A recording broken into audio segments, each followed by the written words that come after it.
Hello, CharterFolk. Jed here. Very excited about our last CharterFolk chat of the year. When I told my wife about this one, she said, Jed, are you crazy? I am inviting to this CharterFolk chat Larry Rosenstock and Don Shalvey. And my wife reminded me that if there are two people in the world who will take less direction from me than Don and Larry, she doesn't know who they would possibly be. But I'm delighted to have them both here, and we'll have them show up now. There they go. These mischief makers that have, at different points in my life, been either the people I've learned the absolute most from, or the people who've driven me most crazy. Right? I now get you guys both, on a call today. But excited to have you here because you're both going through, really important transitions to new things in your life. So to both of you, thank you for being a part of our CharterFolk chat today. My pleasure. Yeah, my pleasure. Thank you, Jed. So CharterFolk don't need much introduction to Larry and Don. Larry was the founder and the CEO at High Tech High, was there for 20 years and just recently retired. Also in his final year, he did win the Wise Prize, which I don't know how to describe it other than perhaps the most prestigious prize for an educator in the world. So it's a great moment to be able to check in with Larry as he's finishing up that service and now thinking about his next chapter. And then Don, founder at Aspire, a great run also at the Gates Foundation, and now making this transition to be working in the Stockton area to improve public education there. So just awesome to have you guys both here. I thought I would start with this question that was occurring to me. It relates to how I first heard you guys refer to one another. Larry, you I don't know if you'll remember this or not, but the first time you guys knew each other before I met either of you. And Larry, the first time I ever heard you refer to Don, you referred to him as a brother from another mother. And that was the first time I'd ever even heard of that term before, right? And then, 6 months later, I'm with Don up in the Bay Area somewhere, and Don refers to you, Larry, as a brother from another mother. So the first two times I heard that expression, I heard it from the two of you talking about one another. So I thought a good way to start would be maybe just to hear you guys talk about one another. What was it? What was the spark between you guys, such that you recognized that you had a special connection and maybe a partner you'd be working with, for the rest of your careers? Rod, who goes first? Right. Don, you want to go first? I mean, Don, excuse me. I'd be happy to. If I had a Mount Rushmore of education heroes, Larry would be on it, and he would be on it because of his relentless desire to do the uncommon thing uncommonly well. And when I first met Larry, we resonated about our East Coast upbringing. I just found Larry's background in industry and in carpentry and in law, the kind of insight that I just enjoyed so much. And then he made the choice to go into education, and to do it in a way that I often describe. Larry is serious about the work, but not serious about himself. And that's exactly the kind of individual who I have found great. And I count Larry among my closest friends and mentors. Okay. Wow. Larry, you want to take a run at it? Yeah. Of course I would. I'm going to start with his ending, because that part about not taking yourself too seriously, which we both have a lot of, even though we work seriously. My greatest memories are driving in a car with him. And if any of you ever have a chance to do it, and listening to him while he's playing different histories of music, all of which we have heard, and explaining who wrote it, why, when, and everything is another part of him that I find absolutely fascinating. Another thing for me, in the transition to coming to the West Coast, frankly, since we're both from the East Coast, is that I landed I had written something called "The Walls Come Down." I wrote this in 1990. I just found it. The overdue reunification of vocational and academic education. And I also have something here from Einstein, in which he talked about overemphasis on competition and et cetera, ruins the essence of which education really holds. So the idea for me was, coming as a vocational teacher after being a law school, was, wait a second, the kids in the top floor of the very old high school I was working in were the wealthy kids, and the kids on the bottom floor were the not wealthy kids. And I was teaching carpentry after law school with downstairs kids. And I realized, wait a second, I went upstairs sometimes. I mean, I went to law school myself, and I was up on the top floor. I said, these kids are every bit as bright as everybody else. Why are they being segregated? Then I had the opportunity, I think, very much as my friend here has, is that Don and I both ran into Irwin Jacobs, first of all, who really invented cell phones, or messed the most gutty part of it, and also Bill Gates. And I remember seeing both of them at the same time. I've seen each of them several times. He has as well. Here are two people that were extremely successful, right? And what they both wanted to do, in my view, was have kids create new knowledge. And I was open to doing that. And my colleague was as well. And so he and I have had, from the north, from Don's north part of the state to my southern part of the state, semi-north, we clicked on a lot of different levels. The other thing I just have to say, without going on too long, is I just absolutely love his sense of humor. That's great. Well, thank you, guys. You can't work hard without a great sense of humor. Otherwise, we all go crazy, right? Thank you, guys. I appreciate that. Maybe we could just go into like what's going on with your professional transitions right now, and what you're most focused on. There's really two parts to this question here that kind of look back. What are you thinking about in terms of your accomplishments and how you're putting a bow on just great service where you've previously been, but then also what are you thinking about next? Would love to hear you guys both talk about those two things. So, go ahead, Larry. You go. I took first last time. Okay, good. So, well, it was last September that I was in Cape Verde with my son and his fiancée. I suggest everybody go there, and realize they were going to get married. And I realized that it was time for me to stop. It was essentially a personal thing. And I told Gary Jacobs, my board chair, and I told his dad, Irwin Jacobs. And fortunately, I did, because there's a lot of people in this business who waited many, many months to say they were leaving when everything was upside down. And these two had an opportunity to find someone, and the person they found is really, really strong. That's a long way of saying that, as Jed mentioned before, I won the Wise Prize. That was a little bit of a surprise to me. I was there at Christmas in Dakar. I was very surprised. I didn't really know it was going to happen. And Her Highness was lovely. 3 meals I had with her, 3,500 people from all over the world in this auditorium, where several of us spoke. I spoke each day. And the reason that she told me that I won was because I was trying to create new knowledge. So here's a third person from another part of the country who thinks we need to create new knowledge and not just lie back on what everybody wrote, like the Committee of 10 of 1896, who wrote English, history, math, and science. Everyone says, oh yeah, English, history, math, and science. What else is there? A lot else. Okay.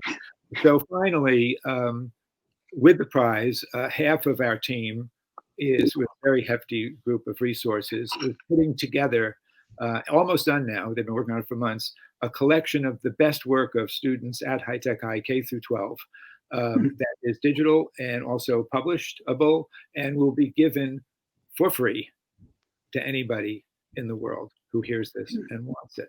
And secondly, there's another chunk that she left for me. And she asked me what I was going to do with it. And I said, I am an internationalist. My parents came from different languages. Almost everybody listening to the two of us today and the three of us today have people that came from someplace else.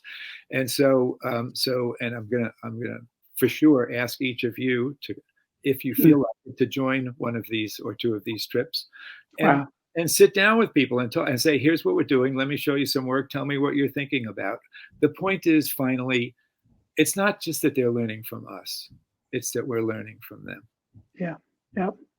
Awesome. Don, what are you thinking about looking back, as well as, what do you have going on now at Stockton more specifically? Yeah, thanks, Jed. So I think one of the things you learn as you season in your life is what your shelf life is. And I started my teaching career the summer of love, and that's over 50 years ago. And what I have learned is that I, for whatever reason, have about a 10-year shelf life. So, I spent 20 years in Merced, basically 10 years as a superintendent in San Carlos, 10 years at Aspire, 11 years at the Gates Foundation. And so, you begin to want to replant. I want to begin to replant about every decade. And sometimes life just helps you with that decision. So we had our first grandchild, and for the last 11 years, I have been toggling between the Emerald City in Seattle and our ranch on the east side of San Joaquin County. And so, what's your final act look like? And my final act looks like following John Lennon's line. You think globally, of which you get a great chance to do at the Bill and Melinda Gates Foundation, where you travel everywhere. You get to meet the brightest, most innovative people in the sector. And that's valuable. It's so valuable for me. It's like a 10-year sabbatical, quite frankly. But as Lennon said, you think globally and you act locally. And I care more now about my local environment, where, I have been since the mid 80s, one, because I feel like it's my responsibility as a citizen, and two, because I'm now going to have a granddaughter in the education system in San Joaquin. Yep. And you start thinking differently about this when they're your own kids. And quite honestly, for me, even more thoughtfully when they're your grandkids, which is fantastic. So I came back home and basically raised a little bit of funding to start an organization called San Joaquin A+. And San Joaquin A+ is countywide effort to do a few things. One, try to inspire young Larry Rosenstocks and, quite frankly, young Jed Wallace's to do the uncommon thing uncommonly well, focused on new designs that link education and the economy and the emerging workforce in San Joaquin County. So a lot of focus around what early college high schools would do. And then, quite honestly, a play around teacher preparation, of which you both know well from your high-tech high work. We just got notification that an effort we are sponsoring called Building a Teacher Village in Stockton has gotten approval to get into negotiations for 10 acres of city land in Stockton that might yield a place where teachers can live together for their first 3 years of teaching. So we're trying to turn the tide in San Joaquin County and make kids and make the kids we grow as good as the walnuts, cherries, and all. I find it fascinating that if I were to describe the two of you guys, what you are most passionate about, I would say, Larry, yours is about a particular pedagogy. It's about an idea that adolescents primarily, of course, the littler ones too. But where does it really start for you? It's with the teenagers, right? If we can give our adolescents a different experience in school, right? If we can teach them in a different way, we're going to send them on a different trajectory, right? And so you're on this next stage, which is actually going deeper in the pedagogy, right? And Don, if there's anything that's just oozed out of everything I've ever, heard about, from you, it's always been this deep, deep passion for the Central Valley, right? And the critical need to make education better. And so, I mean, I don't know, just from an observation standpoint, there's just great poetry in what both you guys are doing. And so excited to see what you guys get done. Let me just interrupt something. Don is we're both the same age, but basically Don is the uncle that everybody wants to have, and that's a compliment. Well, that's good. Because nice of you to say, Larry. Jed, to your point, look, Creedence Clearwater was wrong. It's really not that bad to be stuck in Lodi. I love it. It's a pretty good deal. Yeah. Well, let me zero in a little bit on the circumstance of charter schools, right? Because you guys also happen to be making this transition during a period nationally where charter schools are experiencing, challenges as severe as we've ever seen. But certainly in California, where both of you guys did the lion's share of your work, where we've seen charter schools experience an amazing challenge. And I just wonder, what are your guys' thoughts about the circumstance that we find ourselves in? How sobered, how concerned are you? How much are you thinking about things that we could be doing differently or better? Just love to throw it open to either one of you. What are your thoughts about where charter schools stand right now? Well, I'm going to give a quick one while Don does the smart thinking here. When I hear on the radio from people in public schools talking and saying that charters are taking kids away from their schools and their school districts, I'm sure that Don has never, and I have never taken a kid from a school in my entire career. Parents who love their children more than anything else in their life bring them to our schools. So that is a false dialogue, which I need to just say at the outset in terms of the posture that we're in right now.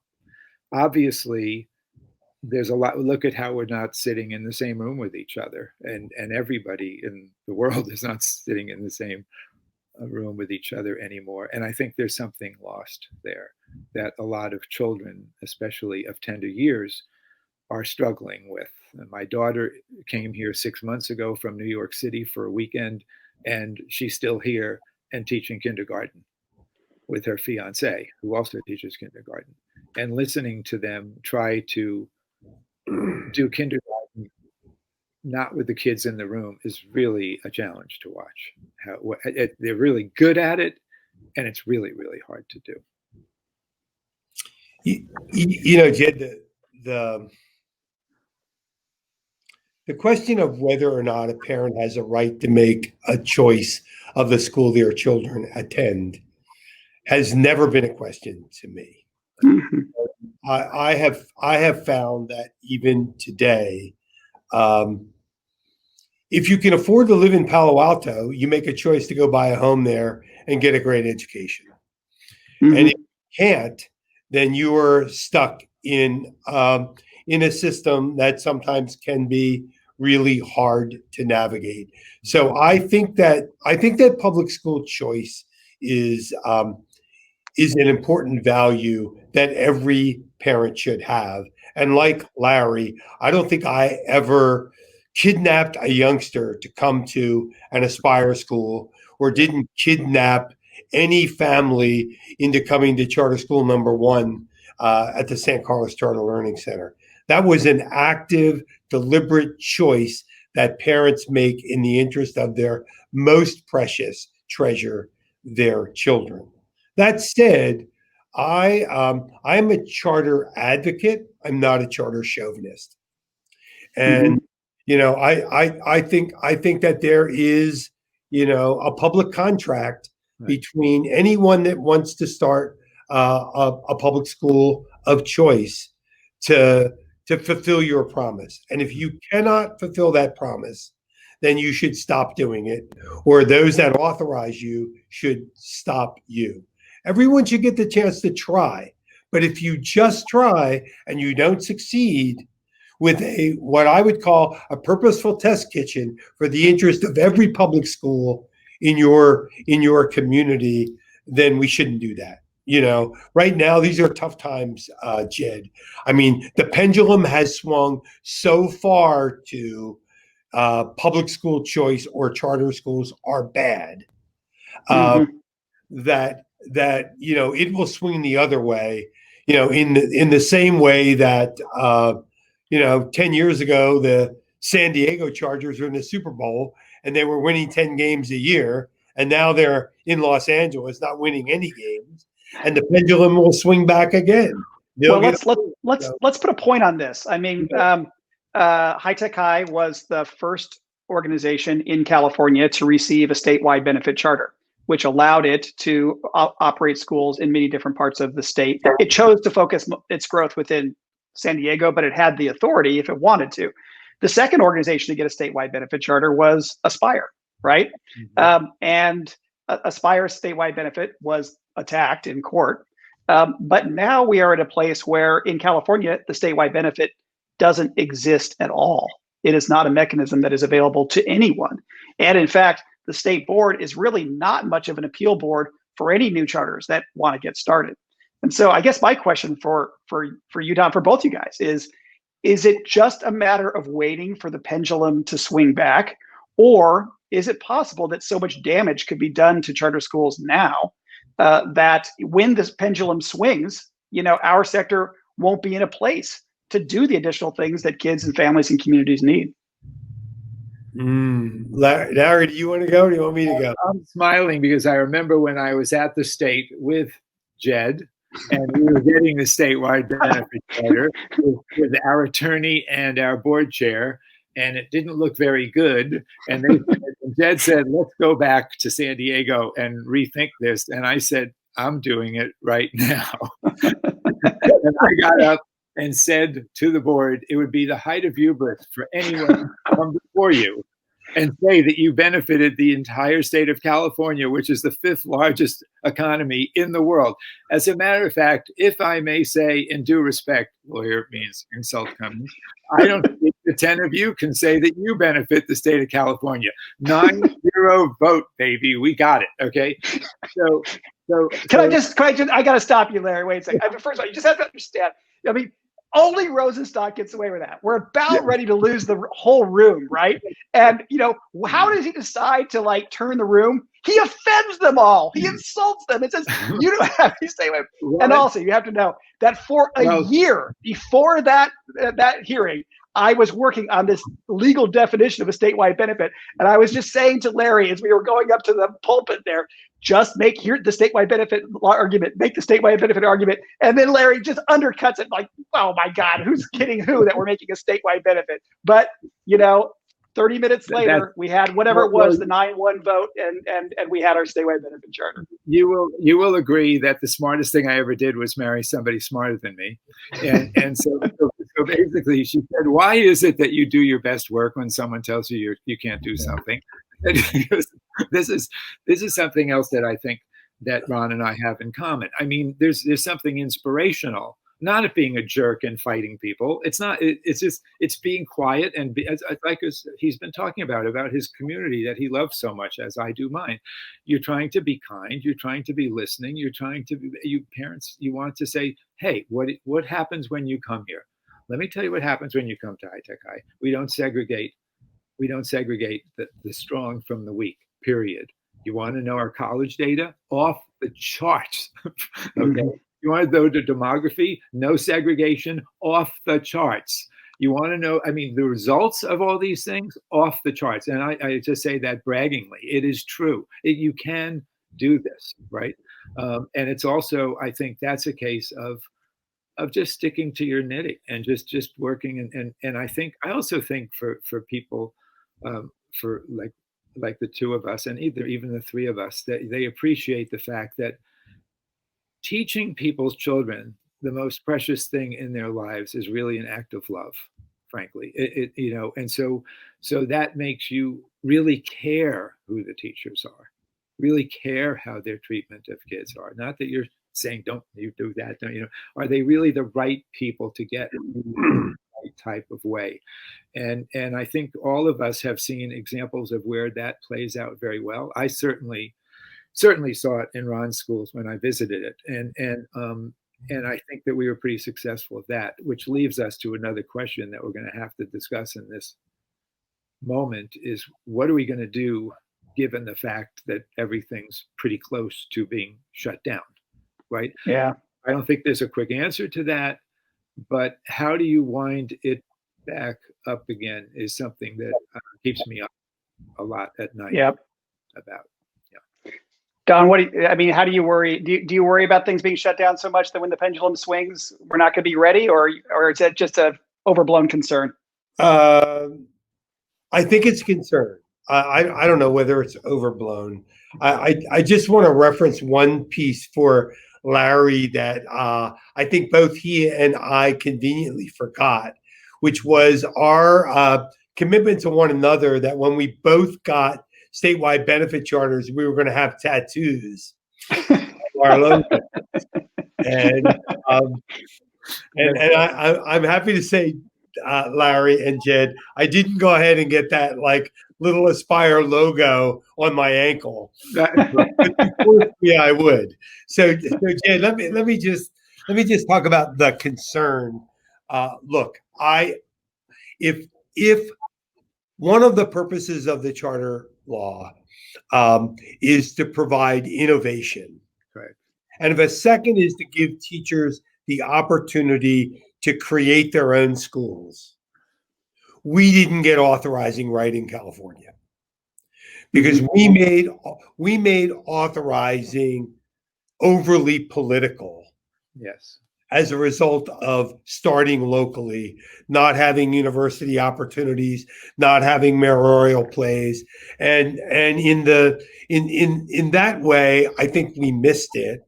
I think county boards have a bit more of an objective play if they understand that their role is to be innovative.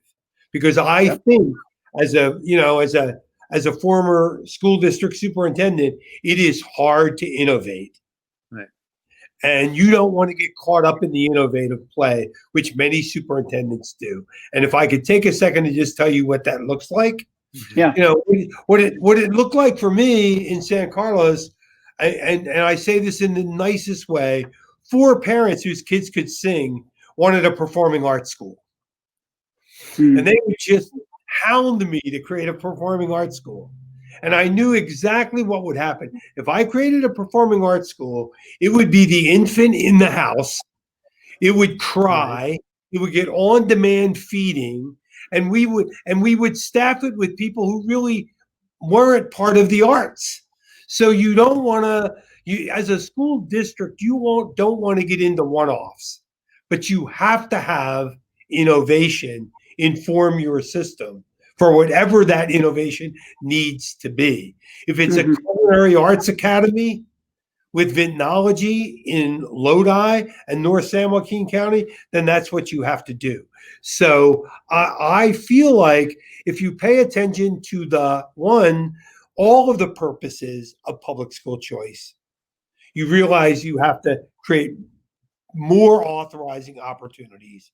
You have to designate through policy that organizations like county offices and BOCES have a responsibility to be the innovative arm, which Qualcomm had innovation, Larry. I mean, you are the innovative arm of public education at High Tech High. We at Aspire were trying to do the common thing uncommonly well. We were trying to do good execution. But every organization that succeeds and sustains has this. So will we get back to that? Parents may demand it.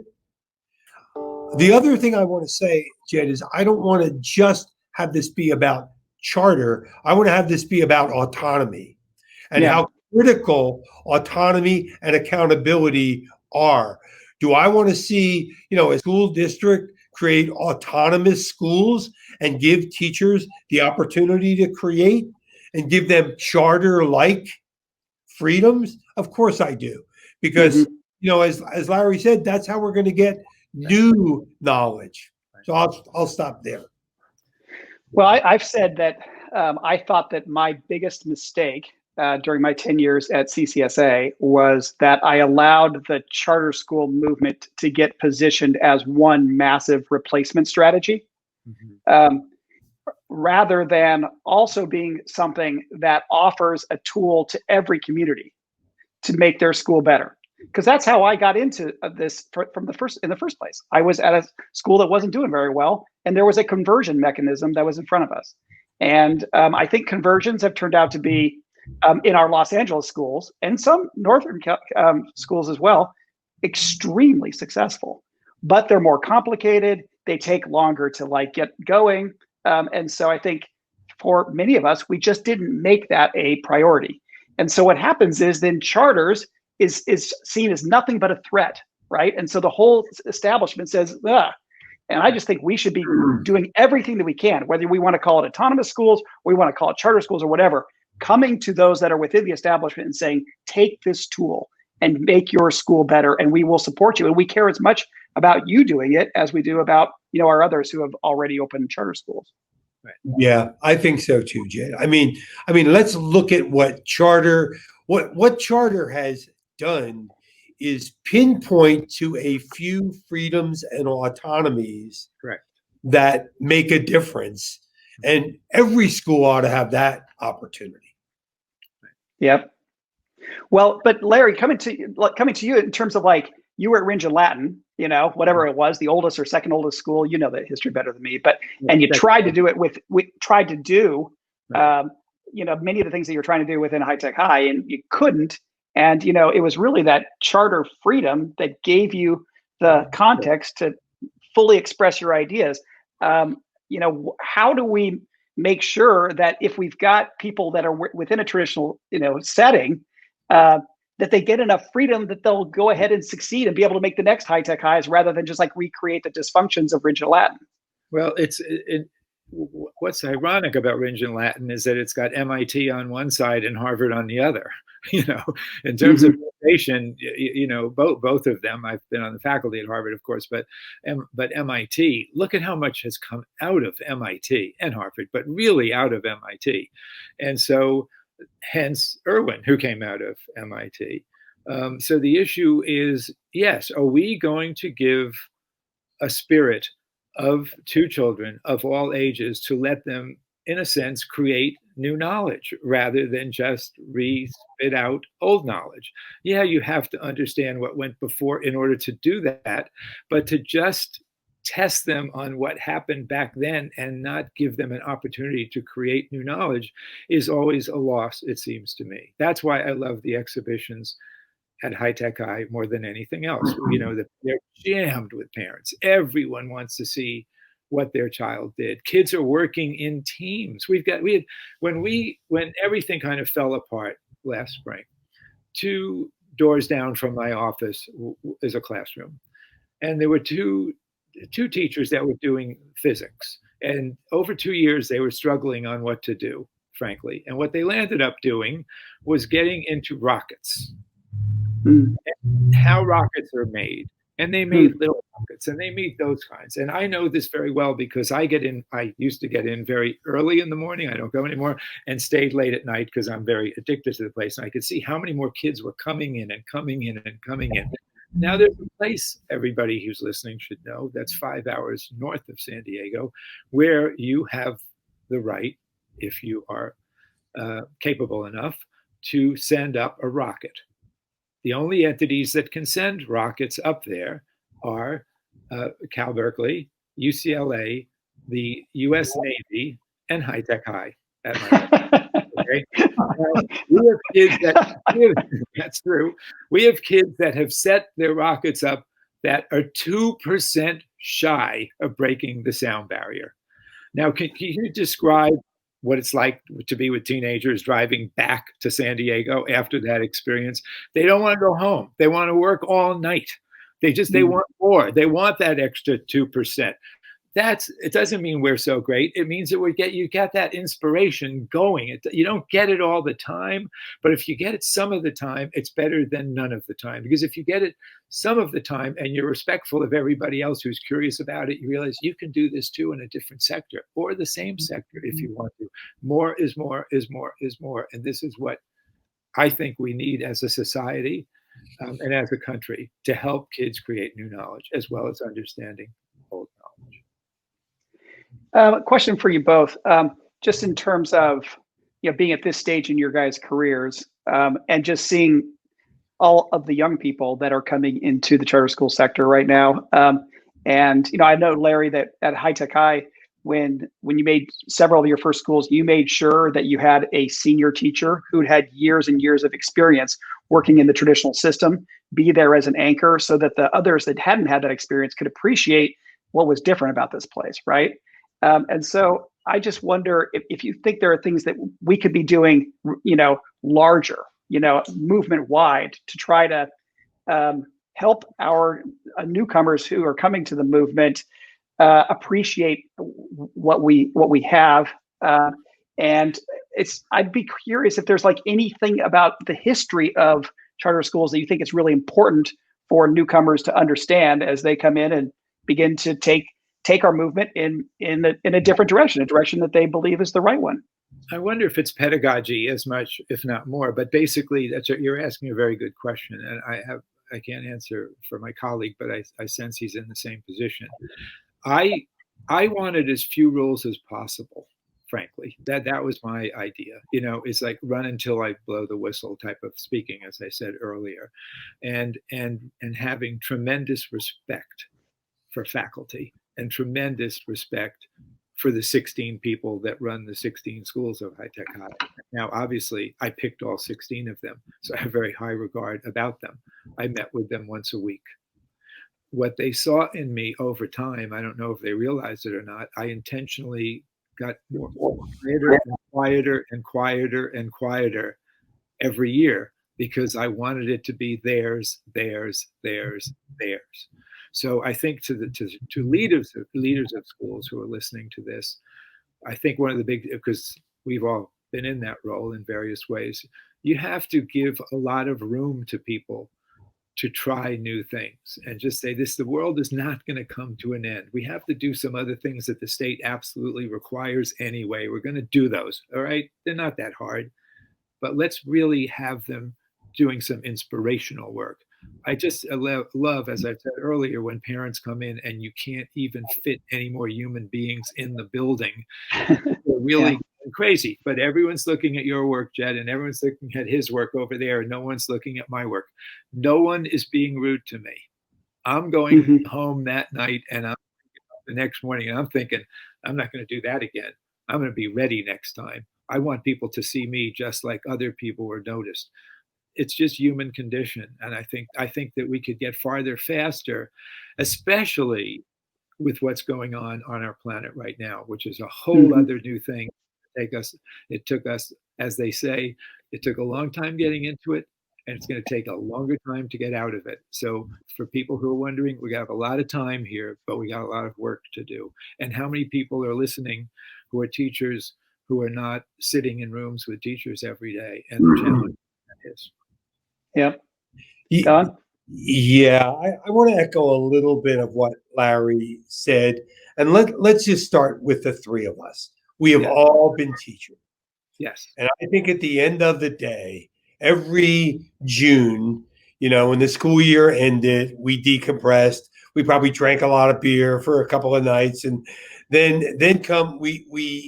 July came about, and we did what I would call, I had my Midsummer Night's Dream. And my Midsummer Night's Dream was like, who do I want to teach with?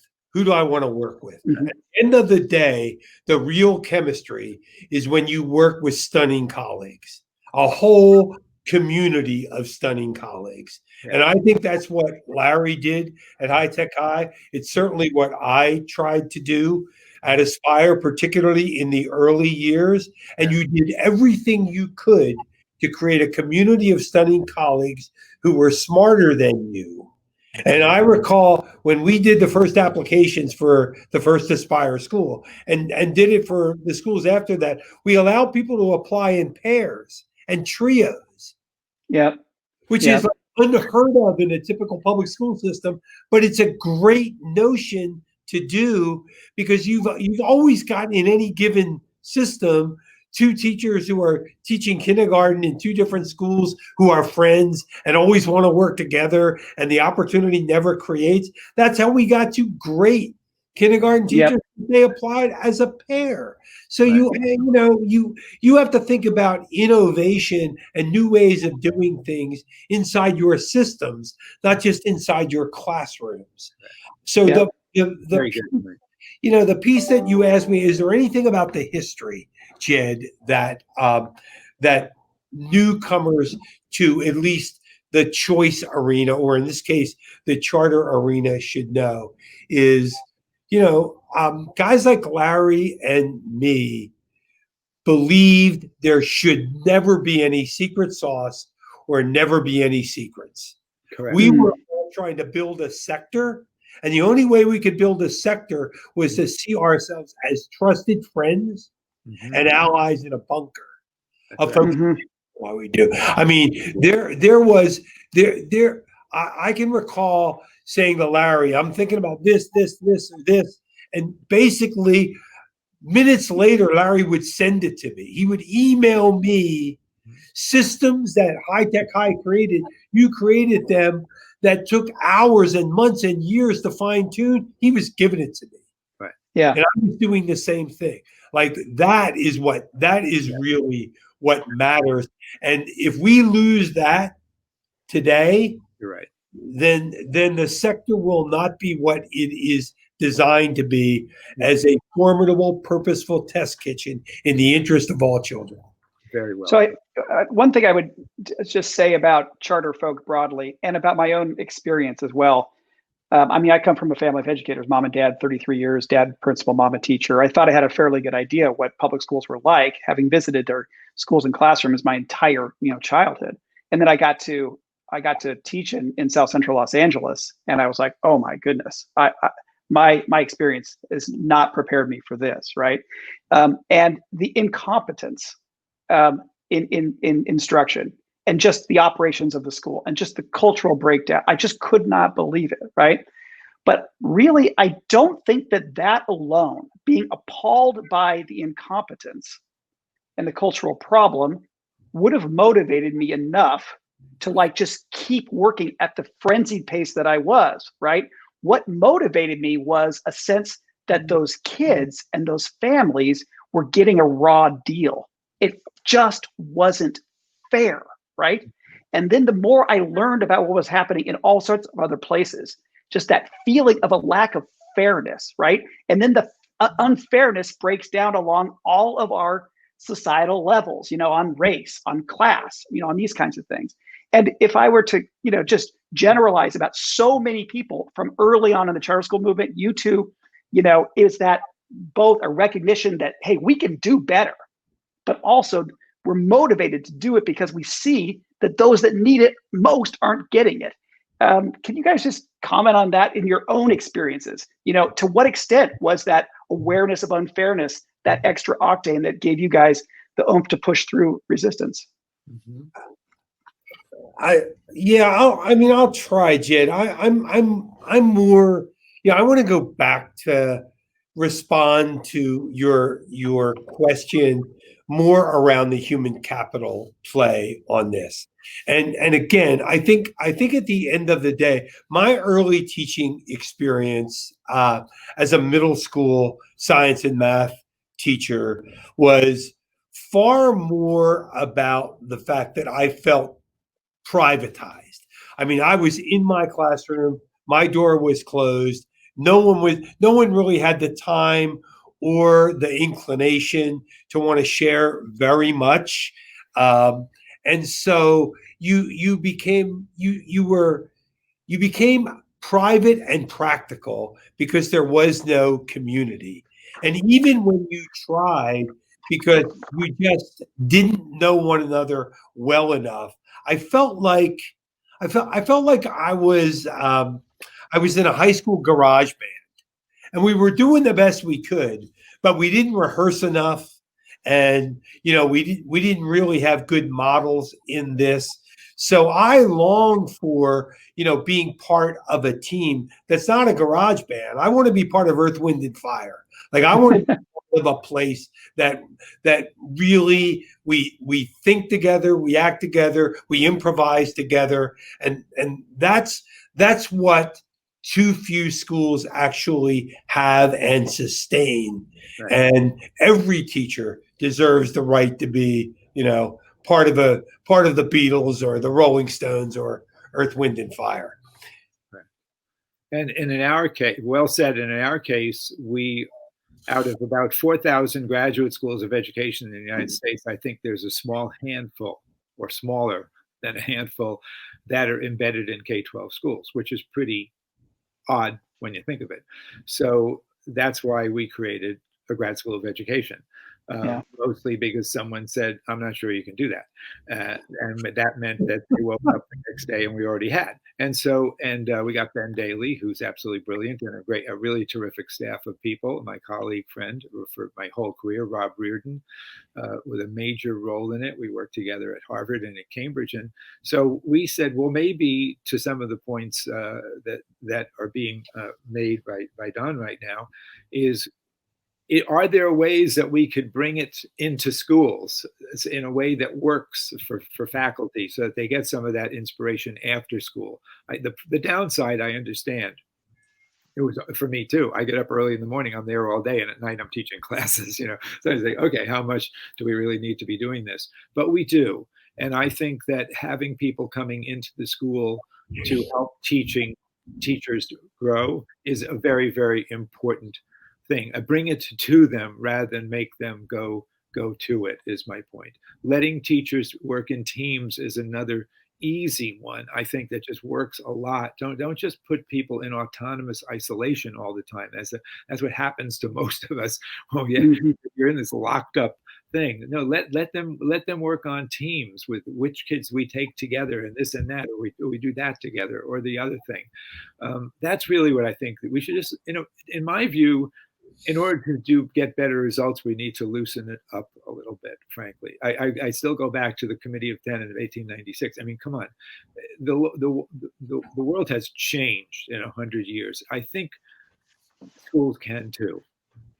Yeah, well, that's great. So I got two last questions for you guys. Your last comment, Larry, leads perfectly into what I was thinking about, which is just you've already referenced we're living in COVID, right? And the world is changing on us, right?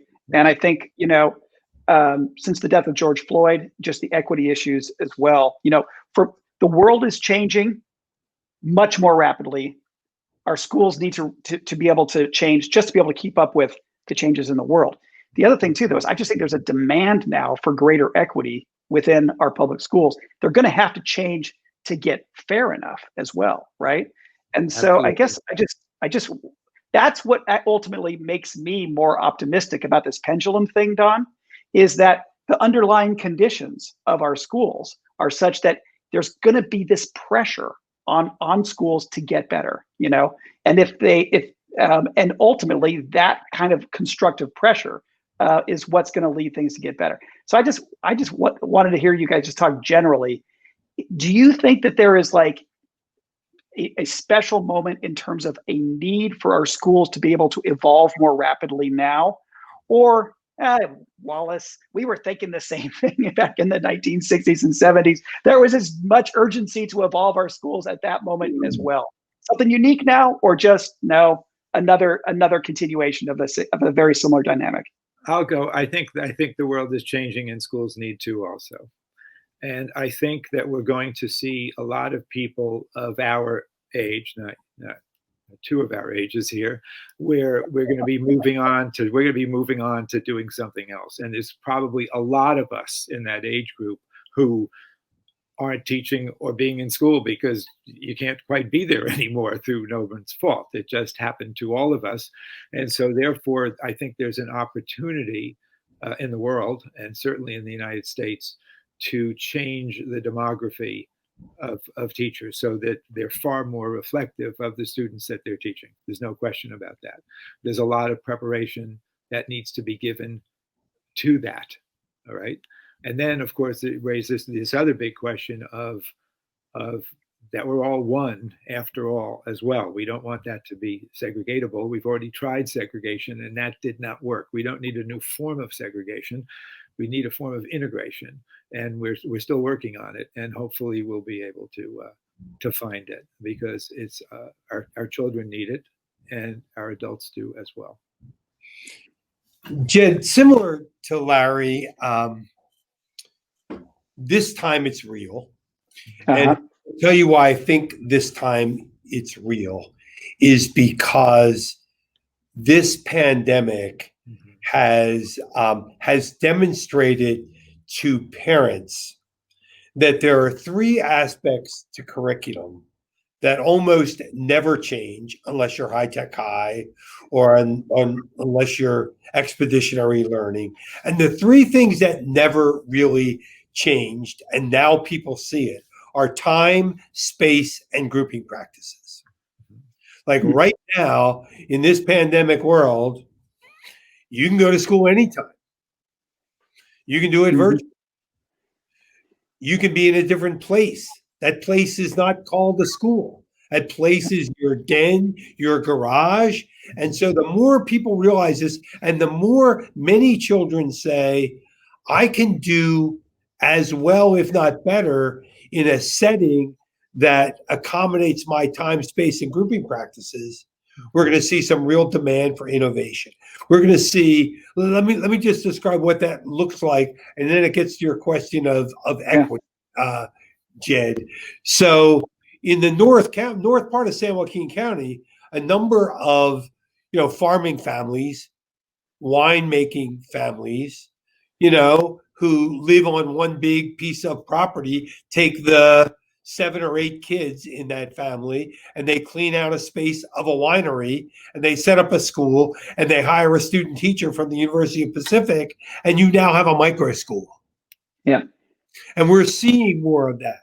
The reality of that is we as public policy players have to make that opportunity for micro schools available to every youngster, regardless of their parents' income, and create settings where service and wraparound organizations play a more effective role. So I think we're going to see more demand for that over time, and that's going to get at some of the innovation and some of the autonomy and choice you want. Yes. Yeah, that's interesting. I'm excited about micro schooling opportunities as well. All right, last question for you guys. This is me going back into a mode with the two of you, very what I'm familiar with, asking you guys for advice, right? For CharterFolk, what if there was one conversation or one topic or one just area of inquiry you would encourage me to try to draw together people to be talking about over the next 6 months of CharterFolk?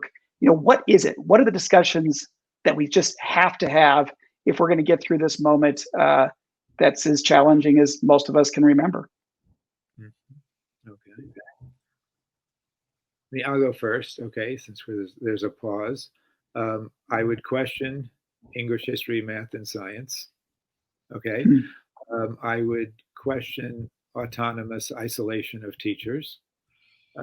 I would question the demography of the faculty and the students. I would question whether you are having children and faculty create new knowledge, just not restate old knowledge. Those are the things I would look at first as my key issues. Yeah, Jed, I would say you've got to have some real deep conversations about how to blur the lines and bend the dynamics around the structures. I mean, I want to start with older youngsters and say this progression of middle school to high school to community college, or on to college, by ages is just wrong.